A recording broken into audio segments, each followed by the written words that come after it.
ഞാനിത് ഒരുപാടായിട്ട് കഴിക്കാൻ ആഗ്രഹിച്ചൊരു സാധനമാണ് കേട്ടോ. ഇതാണ് ദീപുണ്ട. ദീപ് ഹൽവ എന്നൊക്കെ പറയും കേട്ടോ. അത് ലക്ഷദ്വീപിലെ ഒരു സ്വീറ്റാണ് ഇത്രേ.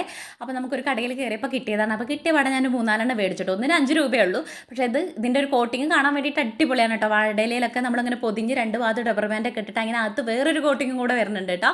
കാണുമ്പോൾ തന്നെ നമ്മുടെ ഒരു കടിച്ചാപ്പറച്ചിയുടെ പോലെ തോന്നും. പക്ഷേ കഴിച്ച് കഴിഞ്ഞ് കഴിഞ്ഞാൽ വേറെ ടേസ്റ്റാണ് കേട്ടോ. വെച്ച് കഴിഞ്ഞാൽ സെയിം അതിൻ്റെ ഒരു കുഞ്ഞൊരു ടേസ്റ്റ് ഒക്കെ വരും. ഫസ്റ്റ് ബൈറ്റ് എടുത്തപ്പോൾ എനിക്കൊരു ഈത്തപ്പഴത്തിൻ്റെ ടേസ്റ്റാണ് വന്നത്. പിന്നെ നാളികേര ഏലക്കായ മധുരമൊക്കെ കൂടെ ആയിട്ട് അടിപൊളിയായിരുന്നു. ഇന്നത്തെ വീഡിയോത്തിലുള്ള ടാറ്റാ ബൈ സീ യു. ഞാനിത് ഒരുപാടായിട്ട് കഴിക്കാൻ ആഗ്രഹിച്ചൊരു സാധനമാണ് കേട്ടോ. ഇതാണ് ദീപുണ്ട. ദീപ് ഹൽവ എന്നൊക്കെ പറയും കേട്ടോ. അത് ലക്ഷദ്വീപിലെ ഒരു സ്വീറ്റാണ് ഇത്രേ. അപ്പോൾ നമുക്കൊരു കടയിൽ കയറിയപ്പോൾ കിട്ടിയതാണ്. അപ്പോൾ കിട്ടിയ പാടെ ഞാൻ 3-4 മേടിച്ചിട്ട് ഒന്നിന് 5 രൂപയേ ഉള്ളൂ. പക്ഷേ ഇതിൻ്റെ ഒരു കോട്ടിങ് കാണാൻ വേണ്ടിയിട്ട് അടിപൊളിയാണ് കേട്ടോ. വാഴയിലൊക്കെ നമ്മളിങ്ങനെ പൊതിഞ്ഞ് 2 ഭാഗത്ത് റബ്ബർ ബാൻഡൊക്കെ ഇട്ടിട്ട് അങ്ങനെ അകത്ത് വേറൊരു കോട്ടിങ്ങും കൂടെ വരുന്നുണ്ട് കേട്ടോ. കാണുമ്പോൾ തന്നെ നമ്മുടെ ഒരു കടിച്ചാപ്പറച്ചിയുടെ ഒക്കെ പോലെ തോന്നും. പക്ഷേ കഴിച്ച് കഴിഞ്ഞ് കഴിഞ്ഞാൽ വേറെ ടേസ്റ്റാണ് കേട്ടോ. വെച്ച് കഴിഞ്ഞാൽ സെയിം അതിൻ്റെ ഒരു കുഞ്ഞൊരു ടേസ്റ്റ് ഒക്കെ വരും. ഫസ്റ്റ് ബൈറ്റ് എടുത്തപ്പോൾ എനിക്കൊരു ഈത്തപ്പഴത്തിൻ്റെ ടേസ്റ്റാണ് വന്നത്. പിന്നെ നാളികേര ഏലക്കായ മധുരമൊക്കെ കൂടെ ആയിട്ട് അടിപൊളിയായിരുന്നു. ഇന്നത്തെ വീഡിയോത്തിലുള്ള ടാറ്റാ ബൈ സീ യു.